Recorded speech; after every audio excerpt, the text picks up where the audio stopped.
Bueno, pues seguimos en directo en este programa Tradiciones Sevillanas, la noche más hermosa, la noche de Sevilla, la madrugada. Y qué mejor que hablar en la madrugada sobre este tema tan fundamental que es los personajes históricos que tuvo Sevilla y sus pasos en la sentencia de Jesús. Bueno, sí, pues esa es la intención, hablar en la noche más hermosa de lo que fue el proceso a Jesús de Nazaret, ¿no? Ese proceso que daría lugar pues eso, a su pasión, a su muerte y posteriormente a su resurrección. Si te parece, Paco, vamos a situarnos en el contexto histórico para que todos los oyentes entiendan qué ocurrió con ese proceso y cuándo comenzó exactamente. Para hacer un repaso cronológico, vamos a tomar el testimonio de los 4 evangelios canónicos, el evangelio de San Marcos, San Mateo, San Lucas y San Juan, y iremos viendo las diferencias y también lo iremos comparando con las representaciones de los misterios de nuestra Semana Santa de Sevilla. Si te parece, vamos a comenzar por el Huerto de los Olivos, por Getsemaní, situando el prendimiento pues a eso de las 12 de la noche, entre las 12 y la 1 aproximadamente, ¿no? Debía ser según pues el relato evangélico. En cuanto es prendido, pues Cristo es trasladado a través del puente Cedrón hasta la casa de Anás, según el Evangelio de San Juan. Hay que decir como curiosidad que San Juan es el único evangelista que menciona a este personaje, ¿no? Digamos, el hecho de trasladar a Cristo a una casa expresa de Anás es obra de Juan, que por cierto es el evangelio más tardío, según los historiadores. El resto de evangelistas, Marcos, Mateo y Lucas, nos hablan de una primera reunión del Sanedrín. Marcos nos refiere al sumo sacerdote, no menciona el nombre. Mateo sí efectivamente especifica que este sería José ben Caifás y Lucas pues prácticamente pues se suma, ¿no? En este caso pues hablando de un interrogatorio que además fue bastante violento, ¿no? Según nos dicen los evangelistas. Si nos referimos al evangelio de Juan, bueno, pues tendríamos que situar la casa de Anás, prácticamente pues cercana al lugar de los hechos, en la explanada del templo, donde se va a desarrollar prácticamente toda la pasión de Cristo. Y hay que decir que Anás fue sumo pontífice de los judíos entre los años 6 al 17 del siglo I, ¿no? De nuestra era. En ese sentido, bueno, pues parece ser que habría una especie de interrogatorio preliminar, no sería un interrogatorio oficial en ningún momento, y siempre antes de comparecer ante el Sanedrín, de lo cual hablaremos luego posteriormente. Estaría presente su yerno, hay que decir que Anás era suegro de Caifás, que era el sumo sacerdote en ese momento, ¿no? Anás había dejado el cargo como unos 15 años aproximadamente. Relacionándolo con la Semana Santa de Sevilla, bueno, pues tenemos esta escena, este momento de Jesús ante Anás, bueno, pues en un paso maravilloso, ¿no? Que es el misterio de la bofetá, el misterio de la Hermandad del Dulce Nombre, que fue, bueno, pues el primer gran misterio de Antonio Castillo Lastruzzi para la Semana Santa de Sevilla. Fue algo realmente increíble, ¿no? Su presencia en los años 20 y todavía nos sigue sorprendiendo, ¿no? Este conjunto tan maravilloso. También tenemos a Anás, curiosamente, Paco, en el misterio de San Gonzalo, Van, en los costeros izquierdo y derecho, concretamente en el derecho trasero, pues tenemos el personaje de José de Arimatea y en el izquierdo, en este caso, estaría Anás. Como todos saben, bueno, pues Caifás iría en la delantera del paso.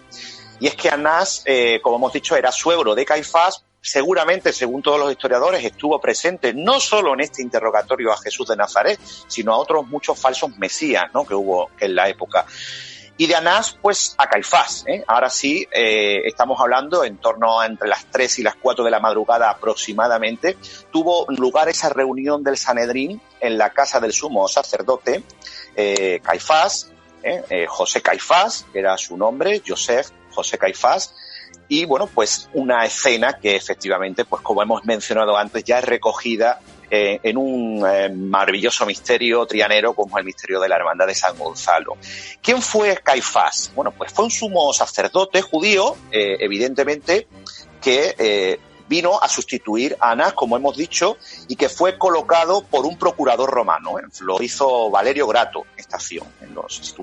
Fue el antecesor de Poncio Pilato, del cual hablaremos ahora, y sería destituido, por cierto, en el año 36, solamente 3 años después de la pasión, muerte y resurrección del Señor. Lo haría Vitelio. Pues un personaje bastante controvertido, del cual, pues tenemos incluso testimonios arqueológicos, ¿no? Hace unos años se dijo que se había encontrado, pues, una tumba de un supuesto hijo de José Caifás. Caifás aparece, además de en San Gonzalo y en el misterio de la bofetá, en un bonito misterio que procesiona el lunes santo, que es el paso del cautivo de San Pablo. También tenemos presente ahí el personaje de Caifás. Luego hablaremos de este misterio de San Pablo, porque también está presente el personaje de Herodes. Continuando con el relato de este proceso a Jesús, pues tenemos un momento muy importante después de este inicial interrogatorio, hemos dicho siempre de madrugada, en torno a las 3, 4 de la mañana, un interrogatorio que no sería nada oficial, eso va a ocurrir un poco después. Y tenemos ya lo que sería las negaciones de Pedro. A las afueras de la casa de Caifás, pues una escena que viene recogida por una hermandad que procesiona el miércoles santo, como todos sabemos, que es la hermandad del Carmen, ¿no? El Carmen. Pues en estas negaciones de San Pedro del Carmen tenemos un episodio muy curioso, porque es un episodio en el cual no hay unanimidad exactamente en cuanto a los evangelistas para situar a los personajes. No se sabe muy bien qué personajes intervinieron en ese pequeño interrogatorio que le hacen a Pedro y que le hace negar 3 veces antes de que cante el gallo. Marcos, por ejemplo, nos habla de una criada que le interroga 2 veces, llega a hacerlo 2 veces, y la tercera negación es causada por los que estaban allí. Así se refiere Marcos directamente a la escena. Mateo, en cambio, habla de 2 criadas y de un tercer hombre. Lucas opta por una única criada y al revés que Mateo, por 2 hombres. Mientras que Juan especifica que había una portera, los que estaban allí serían los encargados de hacerle la segunda pregunta, y la tercera la efectuaría otro personaje que parece tener rostro, que sería un pariente de Malco. Malco, para que todos los oyentes lo sepan, sería el personaje que pierde la oreja en el prendimiento. Este es el que le corta la oreja San Pedro, y que Cristo, como todos sabemos, le va a curar, ¿no? Así que, pues hay, como he dicho, bastantes diferencias entre los evangelistas, pero es una escena que está muy bien recogida por la Hermandad del Carmen, que además la tiene que, digamos, desdoblar, porque hay una escena central en la que vemos a Jesús, junto con una serie de personajes en la parte central del paso, y después también tenemos delante, pues, a Pedro y estos personajes acusadores. Continuando con la cronología, nos tendríamos que ir ya, pues, a la reunión, a esa sesión matutina del Sanedrín, que se va a efectuar, pues, en la Cámara de la Piedra Tallada, así como se detalla, ¿no? Como la detallan los historiadores, en lo que sería el Templo de Jerusalén. Es uno de los momentos importantes, la reunión del Sanedrín, y podríamos decir que es donde se van a buscar, a realizar y a redactar las acusaciones contra Jesús de Nazaret. En torno a la hora, pues podríamos hablar de las 6, 7, entre las 6 y las 7 de la mañana, madrugada aproximadamente del Viernes Santo. Y pues en esa escena, pues van a participar pues una serie de personajes que están todos, pues, relacionados con estos pasos de misterio que ya hemos mencionado. Va a estar presente, por supuesto, Caifás, va a estar Anás, estará Malco y algunos otros, por ejemplo, que en los pasos de misterio van a aparecer como José de Arimatea, que, por cierto, como curiosidad, Paco, es el personaje secundario, porque decimos entre comillas esto de secundario, ya que es un personaje importante en la pasión y muerte de Cristo, que más aparece en los pasos de Semana Santa, como actor, como personaje, figura secundaria, ¿no? Llega a aparecer hasta en 9 escenas distintas. Hay que decir que este emplazamiento, no estaría demasiado lejos de lo que sería el lugar del pretorio, donde va a tener lugar el juicio ante Pilatos. Y en ese lugar, pues en ese interrogatorio, se le iba a acusar, pues, de una serie de acciones. Por ejemplo, empiezan a pensar en acusarle de la del sábado, bueno, pues cuyo obligado descanso había levantado Cristo con las curaciones, efectivamente efectuadas pues en sábado, ¿no? Esto lo recoge Lucas, por ejemplo, en el capítulo 6 de su Evangelio. También tenemos la curación del ciego de nacimiento, que recoge Juan, o tenemos la del paralítico de la piscina probática, que también es recogida por este mismo evangelista.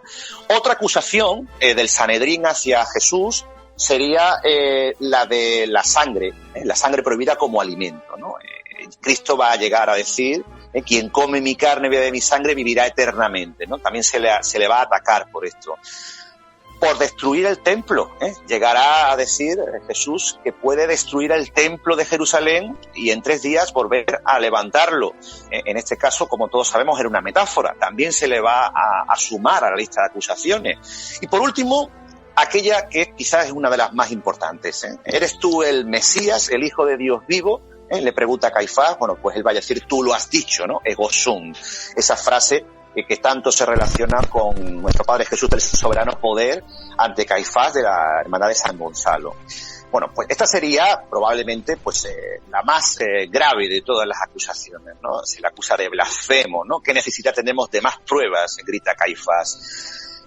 No obstante, los rabinos, que eran bastante astutos, sabían que esta acusación de Jesús como Mesías, como rey de los judíos, no iba a ser suficiente, ¿no?, para que el prefecto romano, en este caso, que era Poncio Pilato, lo fuera a condenar. Entonces, según Lucas, según el capítulo 23 del Evangelio de Lucas, bueno, ellos van a buscar una acusación que pueda satisfacer más a este prefecto. En este caso, el hecho de haber levantado al pueblo prohibiendo pagar tributos al César y asimismo llamarse así Mesías Rey, ¿no?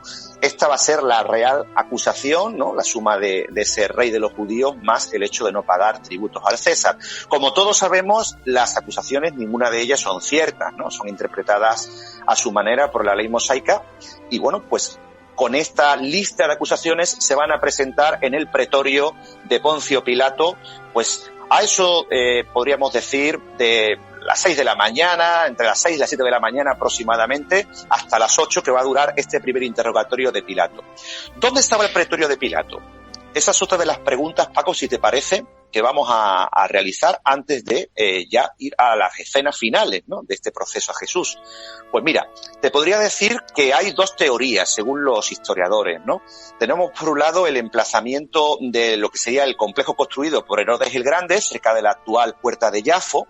Estamos hablando que esto está al oeste de Jerusalén. Hoy día la puerta, evidentemente, es una puerta moderna. Y un palacio, concretamente, que se ubicaba allí, en el oeste de esta ciudad santa, que tenía 3 torres, 3 torres de entre 25 y 40 metros de altura aproximadamente. Y además, las 3 torres tenían nombre propio. Fíjate qué curioso. Hípico era el nombre de una de ellas, que era un amigo de Herodes el Grande, Fasael, que era su hermano, y Mariamne, que era la mujer favorita de este rey, de Herodes el Grande. Hoy, para los que les guste la arqueología, se conservan las bases de esas 3 torres, por eso las conocemos, la historia pues nos da ese testimonio, ¿no? Ese sería el complejo de la llamada ciudad de David. Esa es una teoría, que fuese pues ese palacio construido por Herodes el Grande. La otra teoría, donde pudo ser juzgado Cristo por Pilato, es en la fortaleza Antonia. Esto se encuentra, bueno, junto al extremo noroccidental de la explanada del templo. Y fue llamada Antonia en honor a Marco Antonio, ese personaje tan famoso, bueno, pues ligado a Julio César, va a suceder a Julio César, y que, bueno, Herodes el Grande además, pues va a apoyar tras la muerte de este primer emperador, y le va a devolver el favor, bueno, posteriormente convirtiéndolo en rey de Judea. ¿Fue la fortaleza Antonia? Bueno, pues normalmente desde el siglo XIII, cuando se instituye el Vía Crucis, se suele instituir ahí, en la fortaleza Antonia y el pretorio. Es una tradición prácticamente establecida por los primeros cristianos desde el siglo IV. Pero no sabemos. Hoy los historiadores se inclinan más por ese complejo que he mencionado antes, construido por Herodes, al oeste de Jerusalén, en ese palacio. En todo caso, bueno, pues sabemos que fue un interrogatorio hecho por un personaje romano que se había trasladado expresamente por la Pascua judía a Jerusalén, ya que Poncio Pilato, por si alguien no lo sabe, no vivía en Jerusalén, su residencia estaba en Cesarea Marítima, que era otra población ligada por la Pascua judía. Hay testimonios de Flavio Josefo y otros historiadores de la época contemporáneos que nos sitúan a Pilato pues en esa explanada del templo templo por la Pascua judía. Y llegamos a la hora del interrogatorio. Un interrogatorio que se refleja muy bien en el misterio de la Hermandad de Torreblanca, ¿no? Sería, pues el momento en el que este prefecto romano va a preguntarle a Jesús, bueno, pues por todas estas acusaciones que se vierten sobre él, pero él va a responder con el silencio. En ningún momento, pues, va a hablar. Pilato sospechaba que estas acusaciones no eran ciertas, sabía que por envidia se le había entregado a este señor por los príncipes de los sacerdotes, esto nos recuerda a Marcos en el capítulo 15, y se da cuenta además que quieren utilizar a Jesús como instrumento, ¿no? Instrumento para sus propios fines, ¿no?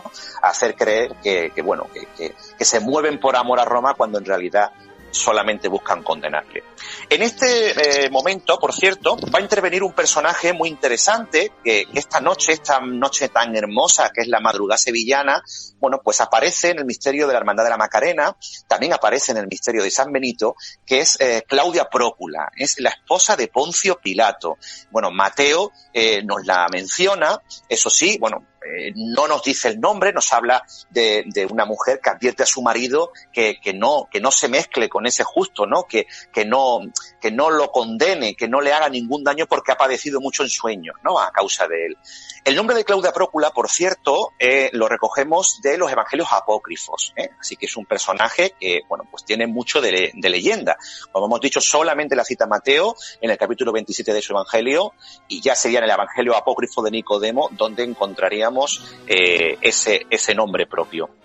Y bueno, pues además de Claudia Prócula, pues ya sabemos que va a haber otra serie de personajes, por ejemplo el personaje de Herodes, Herodes Antipas. Tenemos otro movimiento, en este caso desde el pretorio hasta la casa de Herodes Antipas, narrada únicamente por un evangelista, que es Lucas. Ni Marcos, ni Mateo, ni Juan mencionan a Herodes, solamente lo hace Lucas.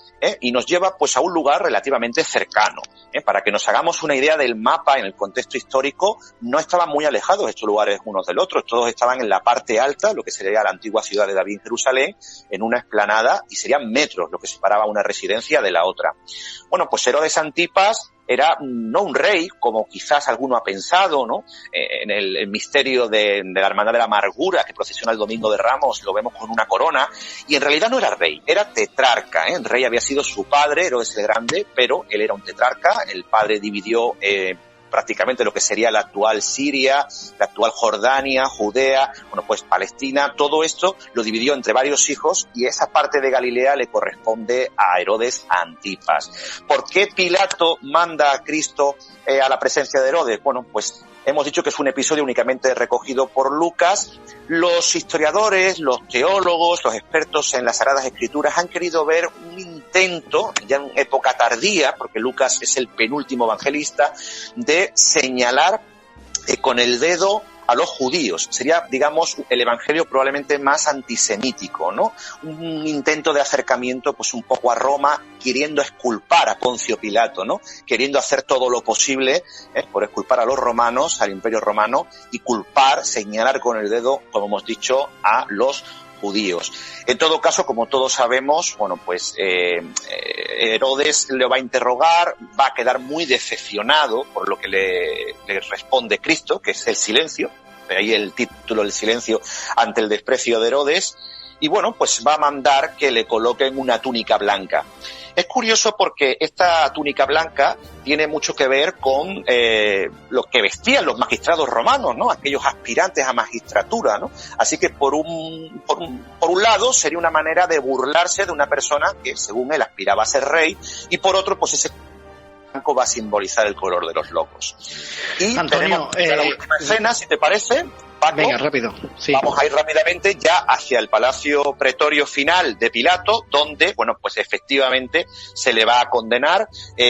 Pilato tenía dos opciones: la coercitio, que sería el castigo, medida forzosa, ¿no?, para mantener el orden público, o la cognitio, que sería la acusación con una sentencia de acuerdo a la ley. Él va a optar por un término medio, va a ser la cognitio extra ordinem, que sería, bueno, pues prácticamente en la cual él dicta sentencia y determina el procedimiento que todos sabemos que se va a desarrollar en ese paso de misterio de la Macarena y va a dar lugar a la crucifixión. Y con esto terminamos el proceso. De todos los procesos, ¿cuál para ti es más significativo de todos los que me has narrado?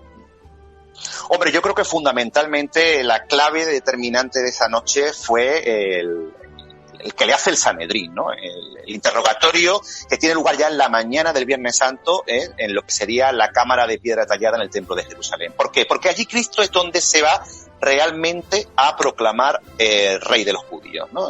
Ego sum, yo soy, ¿no? Creo que es el momento más importante, ya que la maniobra de Pilato es una maniobra política, una maniobra que básicamente pues va a desembocar en la crucifixión, pero creo que el momento más importante de esa noche es cuando él se autoproclama, como hemos dicho, Mesías. Bueno, pues lo dejamos ahí. Muchas gracias, Antonio Puente Mayor, por tus palabras, por esta magnífica cronología de los hechos en la Pasión de Jesús.